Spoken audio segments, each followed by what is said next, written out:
इस कार्यक्रम की पुण्यार्जक हैं श्रीमती सुलोचना देवी, श्रीमान नितेश, श्रीमती प्रिया, श्रीमान निशांत, श्रीमती मालविका, मानस, मेहुल, तनय, त्रिषा एवं समस्त पांड्या परिवार जौहराट असम। वर्धमान स्वामी के शासन में तीर्थंकर प्रभु के चरण निश्रा में बैठकर हम सभी जिन दिशना का श्रवण कर रहे हैं। यहाँ पर आचार्यगण जीव के परिणामों की चर्चा कर रहे थे कि प्रभु के पाद मूल में इतनी विनय लेकर आओ, इतनी विनय लेके आओ कि आपकी विनय को देखकर दूसरे दर्शनार्थी के परिणाम बदल जाए।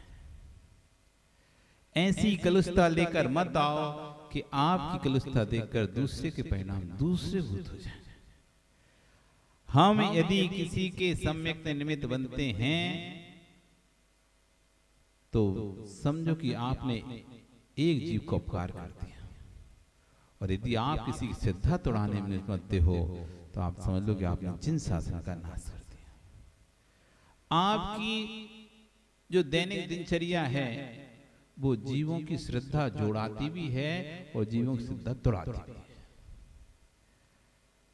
यदि आप धर्मात्मा हैं, मंदिर में पूजा पाठ करते हैं और वैसी शांत, जितनी शांति से आप मंदिर में पूजा पाठ करते हैं और जितने अच्छे भाव रखकर लोगों से बात करते हैं, और वैसे यदि आप घर में रहते हैं तो घर के लोग कहेंगे नहीं ये एक ही है, जैसी मंदिर में है वैसी है। ऐसा नहीं कि मंदिर में कुछ अलग और यहाँ कुछ अलग। सो तुम्हारी क्रियाएं देख के नहीं भी कोई धर्मात्मा हो तो इनके जैसा होना चाहिए। जब से इन्होंने धर्म को अपनाया है तब से इनके परिणाम शांत हो गए, राग द्वेष से रहित हो गए, छल कपट से रहित हो गए। ये है धर्म का प्रभाव, सिद्धा जुड़ी। और भाई यहाँ पर कुछ और घर पर कुछ और दिखे, अरे देख लिया कितनी पूजन करते हैं, देखो तो वैसी कलुषित परिणाम है। इससे अच्छे तो हम हैं, पूजा तो नहीं करते लेकिन दिन भर अच्छे से तो रहते हैं। हम हैं, हम भले मंदिर नहीं जाते, हम भले पूजा नहीं करते, दर्शन करके आ जाते हैं, लेकिन ऐसी लड़ाई झगड़े तो नहीं करते हम। अपने ही परिणाम दूसरों की श्रद्धा जुड़ाते हैं और अपने ही परिणाम दूसरों की श्रद्धा तोड़ाते हैं। आशीर्वाद कह रहे हैं इतनी विनय रखो कि श्री जी के सामने आपके नैनों से शुभ वर्णा टपकने लग जाए, और सामने जो दर्शनार्थी हैं वे सारे के सारे उससे प्रभावित होने लग जाएं। लोग घर छोड़कर मंदिर की ओर आने लग जाएं, जैसे मंदिर के द्वारे पर पानी रखा होता है। आपके आए कि नहीं पानी? पैर धो के आते कि नहीं आते?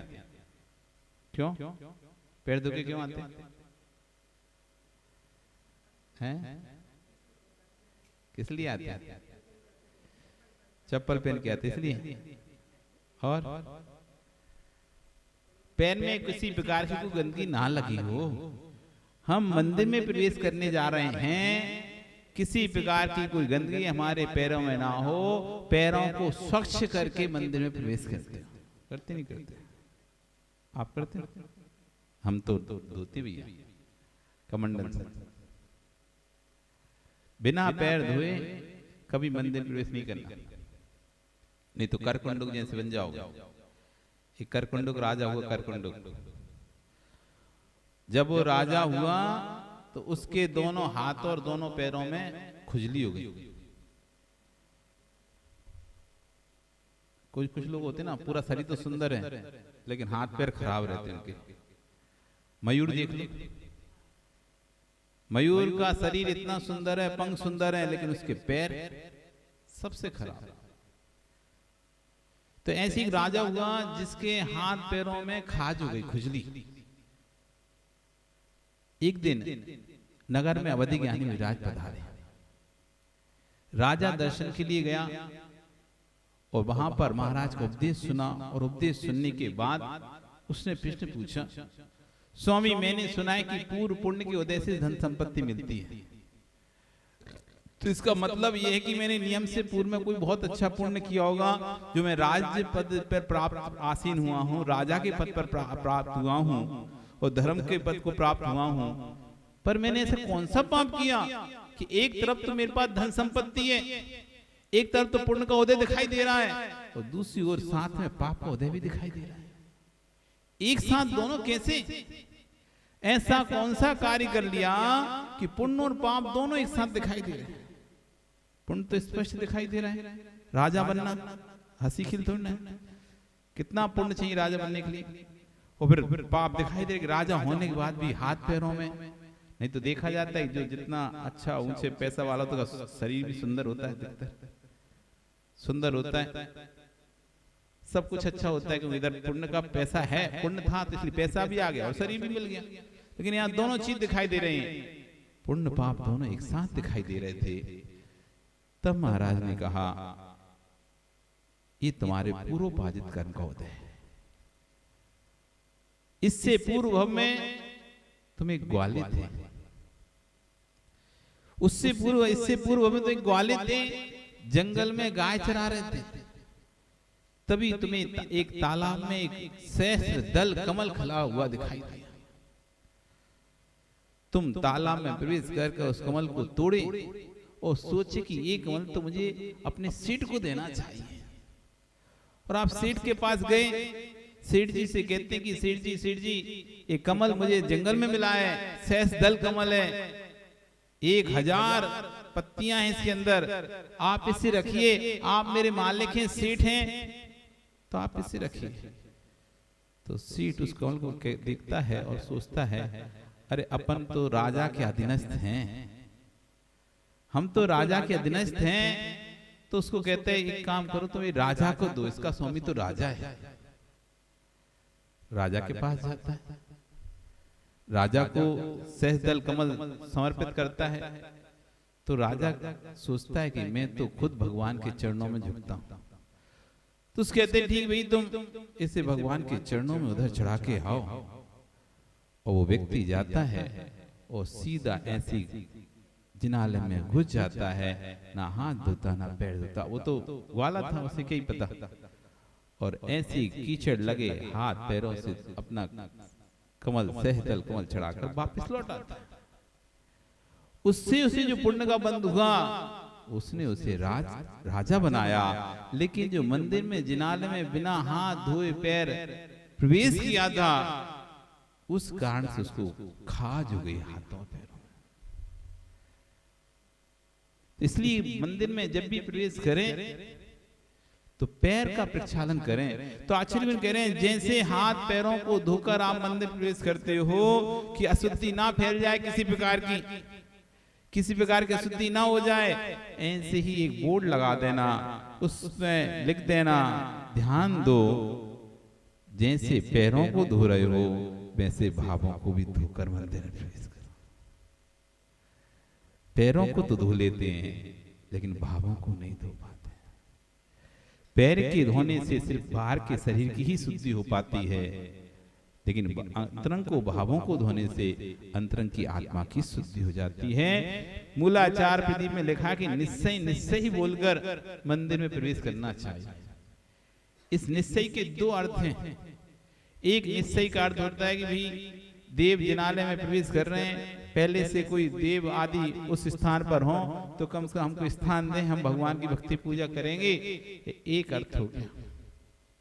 दूसरा निश्चय के अर्थ होता है निसंग, मैं संपूर्ण परिग्रह से रहित हूं।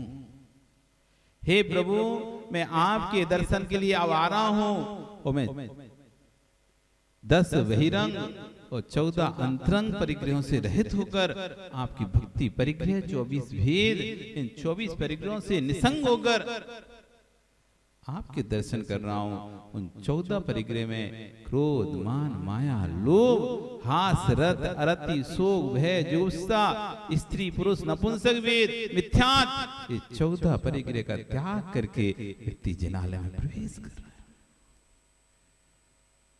मैं कसायों का परित्याग कर रहा हूं, निसंग हो रहा हूं। संग यानी परिग्रह, संग यानी परिग्रह, निसंग। परिग्रह से रहित होकर, कौन से परिग्रह से रहित हो गए? अंतरंग बहिरंग दोनों प्रकार के परिग्रह से रहित होने की भावना के साथ, हे भगवान, बहिरंग में तो जो शरीर पर उपलब्ध है उसे छोड़कर शेष सब परिग्रह से रहित होकर, और अंतरंग में जो कसाय आदि भरे हुए हैं मेरे अंदर, राग द्वेष भरे हुए हैं, इसलिए लोभ रति अरति शोक भय जो आदि भरे हुए हैं, उन सबका त्याग करके मैं आपके चरणों में आ रहा हूं। सारे ममत्वों को, सारे विकारों से रहित होकर श्री जी के जनाने प्रवेश करो। किसी प्रकार के विकारों को लेकर प्रवेश मत करो, कहीं आपकी अशुभ वर्णाएं उस पुण्य भूमि को विकृत ना कर दें। जैसे घर में रहते हो ऐसे जिलाने में होकर मत आओ। कोई सम्राट बैठा हो तो सैनिक, प्रजा, अधिकारी डरकर प्रवेश करते हो, व्यवस्थित रहते हैं वहां पर। किसी राजा की सभा में कोई प्रवेश करे तो कैसे जाते हो? व्यवस्थित हो जाते हो, एकदम सतर्क रहते हो, कोई गलती ना हो जाए, डर कर प्रवेश करते हो। भयभीत होकर व्यवस्थित रहने वाले जीवों तो आश्चर्य कर भयभीत होकर रहते हो। भयभीत होकर व्यवस्थित रहने वालों के जीवों की संख्या तो कोटि कोटि है। जो भयभीत होकर व्यवस्थित रहते हैं उस क्षेत्र की वर्णाएं तो भयावह होती हैं, डरावनी होती हैं, लेकिन अरिहंत के पादमूल में, निर्गंध के पादमूल में भयभीत होकर मत जाना, वहां पर व्यवस्थित होकर जाना। व्यवस्थित होकर बैठना। जैसे तुम जिनवाणी के पास, अरिहंत के पास, निर्गंध गुरु के पास व्यवस्थित होकर बैठोगे, तुम्हारे हार्मोन्स बदल जाएंगे और परिणाम बदल जाएंगे। वे प्रशस्त परिणाम अनेक जीवों को शांति की अनुभूति कराएंगे। तात्विक दृष्टि से समझिए, वस्तु व्यवस्था को वस्तु व्यवस्था समझो। भयभीत होकर एक पुरुष को भयभीत करा जाए, उसकी धड़कन नापी जाए, तो एक जीव को शांति से बैठाया जाए, उसकी धड़कन नापी जाए। दो जीवों की धड़कन आचरण करें, एक भयभीत करके किसी व्यक्ति को बिठाला जाए, उसके शरीर की धड़कन नापी जाए, और एक शांति से एक व्यक्ति बैठा, उसके शरीर की धड़कन नापी जाए। कौन की तेज आएगी? हैं? जो भयभीत है उसकी धड़कन अधिक हो जाएगी, जो शांति से उसकी धड़कन कम हो जाती है। भयभीत पुरुष की दोनों की धड़कन में अंतर होगा। भयभीत पुरुष की आयु कम होगी। आगम के शब्द समझिए, भयभीत पुरुष की आयु शीघ्र क्षीण होती है। इस बात को आप मानते हो कि नहीं? मित्र, एक बहुत अच्छी बात आपसे कह रहा हूं, जिसे आप धीमा जहर बोलते हो। एकाएक किसी को नहीं मानना चाहता, प्रकट भी नहीं हो, व्यक्ति मर जाए, उसको कहते हैं धीमा जहर। धीमा जहर देना प्रारंभ कर दिया, उसकी सीमा के अंदर बेचारा मृत्यु हो जाएगी। हिंसक और कुपरिणामी है जो हल्का जहर दे रहा है। ऐसे कुछ लोग घरों में, मंदिरों में, समाज के बीच में ऐसा वातावरण बनाकर रखते हैं कि आप लोग अपने ही बीच में ऐसा वातावरण बनाकर रखते हो कि आपसे कोई डरे। मेरे से आदमी भयभीत होकर रहे हैं, जिससे डर रहा है, जिसने वातावरण भयभीत बनाकर रखा है, भय संक्लिष्टता है, और संक्लिष्ट परिणामों से आयु क्षीण होती है। जिनको अपनी आयु पूर्ण जीना है, वे अपनी आत्मा को संक्लिष्टता से रक्षा करें। जिन मंदिर, तीर्थ भूमि में गुरु के पास जाने का उद्देश्य इतना समझिए कि संक्लिष्टता से मेरी आत्मा की रक्षा।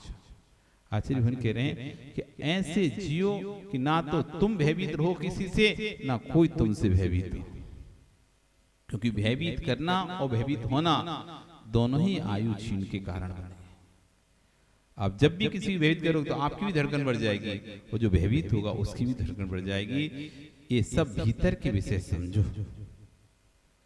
यदि पूजन करते समय एक बर्तन भी जमीन पर गिर गया, उसकी हलचल से आपके मस्तिष्क प्रभावित किया कि नहीं किया, यानी जोर से आवाज का प्रयोग भी आपने किसी के साथ किया है, तो उसके मस्तिष्क को तुमने विकृत किया है। किसी को आपने जोर से बोल दिया तो भी आपने उसके, जैसे डर जाते ना, कोई बर्तन गिर जाता तो व्यक्ति डरता ही नहीं, डरता अचानक कुछ हुए, ऐसी किसी से आपने जोर से बोला है तो आपने उसको भयभीत कर दिया, विकृत किया है। जैसा धीमा जहर खिलाने वाला पापी है, हिंसक है, ऐसे अपना प्रभाव दूसरे के ऊपर दिखाकर भयभीत करने वाला भी हिंसक ही है। यदि आप घर में रहते हो और ऐसा माहौल आपने बना रखा कि आपसे सब लोग घर में डरते हैं, तो डरने से आपके कारण से उनकी धड़कनें बढ़ रही हैं, भयभीत हो रहे हैं, उनकी आयु क्षीण हो रही है, आपने सुनो प्रायनिस्ती दिया, धीमा जहर हो आप उनके लिए। आपको देखकर आपके कारण से उनकी दिल की धड़कन बढ़ जाती है, डर लग जाता है। जो दूसरे को भयभीत करेगा तो सम्यक रोष की संक्लिष्टता होगी, और जो भयभीत हो रहा है उसको भय से संक्लिष्टता होगी। स्वयं की आयु भी क्षीण कर रहा है और दूसरे की आयु भी क्षीण कर रहा है। ये पंचेंद्रिय मनुष्य की हिंसा का पाप उसको नियत लगेगा। देखो भैया, ये सारे के सारे विषय जो हैं बिल्कुल शांति समझने के हैं। बहुत सारे विषय ऐसे होते हैं जिन्हें हम शांति से हम देखते हैं। कसाय में जब उन विषयों को सुनने की कोशिश करोगे तो आप अपनी जिद से हटोगे नहीं। बहुत सारे विषय तार्किक दृष्टि से जब हम रखते हैं तब समझ में आते हैं कि हमने जो सोच के रखा है वो गलत है। बाजार में सोना बिकता है, हमें तो ऐसा लगता है हम जो पहने वो सोना ही है, हम जो पहने सोना ही है। लेकिन आजकल तो इतना फ्रॉड चल रहा है कि चांदी पर सोने के अच्छे मोटा पत्थर चढ़ा दिया, पता नहीं चल रहा तुम सोना पहने को चांदी पहने। तुम्हें तो लग रहा तुम सोना पहने हो, लेकिन जब वही वस्तु कसौटी पर कसी जाती है तब समझ में आता है क्या है, सोना है कि चांदी के पीतल है, क्या है। नहीं तो ऊपर से तो ऐसी लगती है सोना ही है। हम जो कह रहे हैं सही है, हमने तो पहना है, हमने खरीदा, पैसा दिया, आपको बोले हमने तो सोने के पैसे दिए, सोना ही है। आप बाजार से चूड़ी खरीद के लाए, हमने तो सोने के पैसे दिए, सोना ही है। और सामने वाला जब आप बेचने गए उसने कसौटी पे कसा, भैया कह दिया सोना नहीं है। आप उससे लड़ रहे हो, लड़ो मत। आप उससे लड़ रहे हो, ऐसे कैसे नहीं हो सकता सोना, मैंने खरीदा है, मैं इतने दिनों से पहन रहा हूं। तो भाई तुम्हारे इतने दिनों से पहनने से वस्तु सोना नहीं हो जाएगी। कसौटी पर जब हम वस्तु को कसते हैं तब वस्तु की वास्तविकता पता चलती है। ऐसी जो हमारी सोच है, हमारे विचार हैं, हमारा धर्म बाबा वाक् प्रमाणम नहीं है। हमारा धर्म बाबा वाक् प्रमाणम नहीं है। हमारा धर्म तर्कात निर्णय का धर्म है।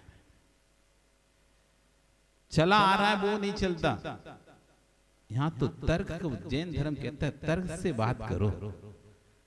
कोई विषय का यदि निर्णय करना है तो आज तर्कात निर्णय, तर्क की कसौटी पर आज वस्तु को रखो, निर्णय तुरंत ही हो जाएगा। वस्तु सोना है या चांदी है, इसमें बहस मत करो। आप तो उसको कसौटी पर कस दो, सोना होगी तो सोना निकलेगी, चांदी होगी तो चांदी निकलेगी, जो किस निकलेगी। इसलिए अपनी बातों को हमेशा तर्क कसौटी पर कसते रहना चाहिए, दिखते रहना चाहिए। बहुत सारे लोग जब गहने मैंने बनवाते ना रूपे, तो एक आध गहना बीच में, जैसे उन्होंने लाखों रुपए के गहने बनवाए, खराब तो नहीं है तो बीच में एक गहना गलवा के देख लेते हैं। कोई सब एक जहां से बनवाया है वो वहां से लेने के बाद एक गहना गला के देख लेते हैं, कि पता चल जाता है कि जो उसने कहा है वास्तव में सोना है कि नहीं है, कि गड़बड़ है। जितना का वैसे तो क्या पता चलेगा, जब तक कसौटी पर गलेगा नहीं, तपेगा नहीं, तब तक पता नहीं चलेगा कितना खोट है, कितना चोखा है, कितना खोटा है। और एक गला लिया समझ में आता था, नहीं अब बाकी सब ठीक है। इस कार्यक्रम के पुण्यार्जक थे श्रीमती सुलोचना देवी, श्रीमान नितेश, श्रीमती प्रिया, श्रीमान निशांत, श्रीमती मालविका, मानस, मेहुल, तनय, त्रिषा एवं समस्त पांड्या परिवार, जोरहाट, असम।